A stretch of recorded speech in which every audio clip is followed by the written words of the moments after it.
તો પાટણ જિલ્લામાં વરસાદની તોફાની બેટિંગ સામે આવી। સિદ્ધપુર તાલુકામાં મોડી રાત્રે ભારે પવન સાથે વરસાદ ખાબક્યો। સિદ્ધપુરમાં નીચાણવાળા અનેક વિસ્તારોમાં વરસાદી પાણી ભરાયા છે।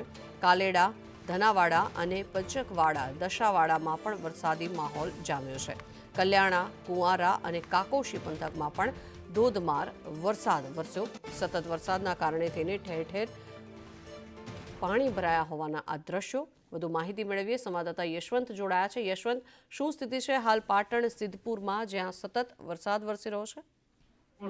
ઝંખના જે રીતના સમગ્ર જિલ્લાના અંદર ગત મોડી રાત્રિથી જ વરસાદ ખાબકી રહ્યો છે અને જ્યાં આગળ કહી શકાય તો આ વખતે જે ત્રીજો રાઉન્ડ છે તે ત્રીજા રાઉન્ડના અંદર ધોધમાર વરસાદ અત્યારે શરૂઆત થઈ ગઈ છે। સમગ્ર જિલ્લાની વાત કરવામાં આવે તો સૌથી વધુ સિદ્ધપુર તાલુકાના અંદર 5.5 ઇંચ જેટલો વરસાદ ખાબકી ગયો છે અને જેમાં જે રસુલ તળાવ છે તે રસુલ તળાવના અંદર જે વિસ્તાર જે લોકો રહીશો છે તે તમામ રહીશોને અત્યારે ક્યાંક ને ક્યાંક સ્થળાંતર પણ કરી દેવાની મજબૂરી આવી ગઈ છે।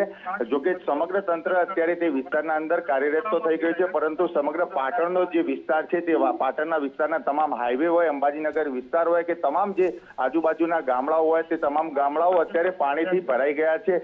હાઈવે ઉપર જાણે કે પાણીની નદીઓ વહેતી હોય તેવો અત્યારે નજારો સામે આવી ગયો છે। અત્યારે જે રીતના વાત કરવામાં આવે તો 8 વાગ્યાનો સમય છે, સવાર પડી ગઈ છે, તેમ છતાં પણ વિઝિબિલિટી ઓછી હોવાના કારણે ક્યાંક ને ક્યાંક વાહન ચાલકોને પણ જે રીતના લાઇટો ચાલુ કરીને વાહન વ્યવહાર કરવાનો અત્યારે મજબૂરી પડી રહી છે।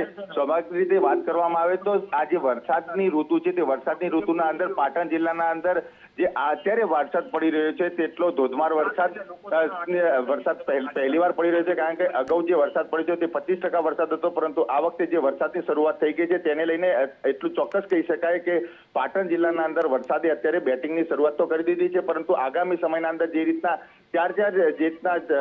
હવામાન ખાતા દ્વારા આગાહી આપી દેવામાં આવી છે કે ભારેથી અતિ ભારે વરસાદ પડી શકે છે, તેનાથી એટલું કહી શકાય કે અત્યારે સમગ્ર પાટણ જિલ્લાના અંદર વરસાદ ખૂબ જ પ્રમાણમાં ખાબકી રહ્યો છે। ઝંખના જી, આભાર યશવંત માહિતી બદલ। તો ધોધમાર વરસાદ અને સતત વરસાદના કારણે થઈને અનેક સ્થળો પર ભરાયા પાણી।